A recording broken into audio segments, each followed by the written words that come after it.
வணக்கம், அன்புடன் பிபிஎஸ். இன்னைக்கு நம்ம இலங்கையில கிழக்கு கரையில திருகோணமலையில அமைந்துள்ள அருள்மிகு திருக்கோணேஸ்வரரை பார்க்க போறோம்.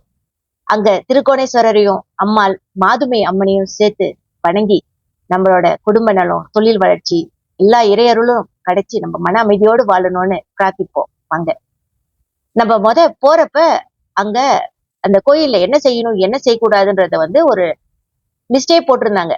அத ஒரு நோட்டம் விட்டுட்டு அங்கிட்டு நடந்தோம். அங்க அழகிய மான்கள், ஆஹா இயற்கை அழகு என்ன சொல்றது. காட்டுக்குள்ள இந்த ஜூல பார்த்தோமா, ஆனா இன்னைக்கு பக்கத்துல பாக்குறப்ப அந்த மான்களோட அழகு மனசை கொள்ள கொண்டுச்சு.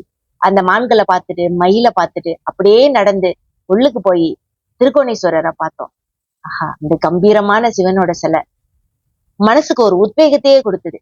அந்த சிலையை பார்த்து கையெடுத்து கும்பிட்டுட்டு அங்கிட்டு சிவலிங்கத்தையும் பார்த்து நந்தீஸ்வரரையும் பார்த்து எல்லாத்தையும் கும்பிட்டுட்டு நாங்க அந்த இந்திய பெருங்கடலை அப்படியே பார்த்தோம். அப்ப இந்த கோயிலோட வரலாற்றுல ராமணேஸ்வரனே இந்த கோயில்ல வழிபட்டதா சரித்திரம் இருக்கிறதா தெரிஞ்சுக்கிட்டோம். அந்த கடலோட அலை, இறைவனோட அருள் எல்லாம் சேர்ந்து அங்க ஒரு தெய்வீக அனுபவத்தை கொடுத்துச்சு. ரொம்ப மெய்சிலுக்க வச்சுச்சுன்னே சொல்லலாம்.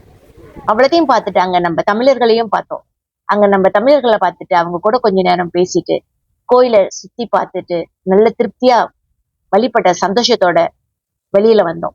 வெளியில வரப்போ கொஞ்சம் தாகமா இருந்துச்சுன்னு இளநீர் குடிக்க போனா, இளநீர் குடிக்கிறப்போ ஒரு காகம் அவ்வளவு தைரியமா நம்ம பக்கத்துல உட்காந்துக்கிட்டு ஏதாவது எனக்கு கொடுன்னு உரிமையோட கேட்கிற மாதிரி இருந்துச்சு.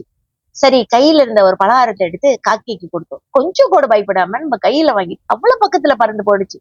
என்ன அழகு, என்ன இயற்கை. அத முடிச்சுக்கிட்டு நாங்க தொடர்ந்தோம்.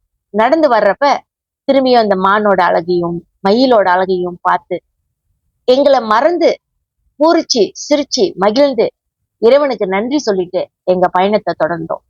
நாங்க பார்த்துட்டு வர்றப்ப வெளியாகிற பாதை ஒரு சின்ன ஒரு பாதையா தான் இருந்துச்சு. வண்டி அதுல பூந்து பார்த்தா வெளியில கடல்.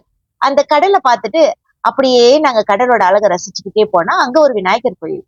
விநாயகரை வழிபட்டுட்டு எங்க பயணத்தை தொடர்ந்தோம்.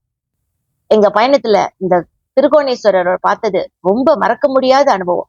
நீங்க இலங்கைக்கு போனா மறவாம தவறாம திருக்கோணேஸ்வரரை தரிசிங்க. மனசுக்கு ரொம்ப அமைதியா இருக்கும், ரொம்ப சந்தோஷமா இருக்கும். இவ்வளவு நேரம் என் கூட பயணித்ததற்கு மிக்க நன்றி. மறவாம தவறாம எங்க சேனலை சப்ஸ்கிரைப் பண்ணுங்க, லைக் பண்ணுங்க, ஷேர் பண்ணுங்க, கமெண்ட் பண்ணுங்க, ஃபாலோ பண்ணுங்க.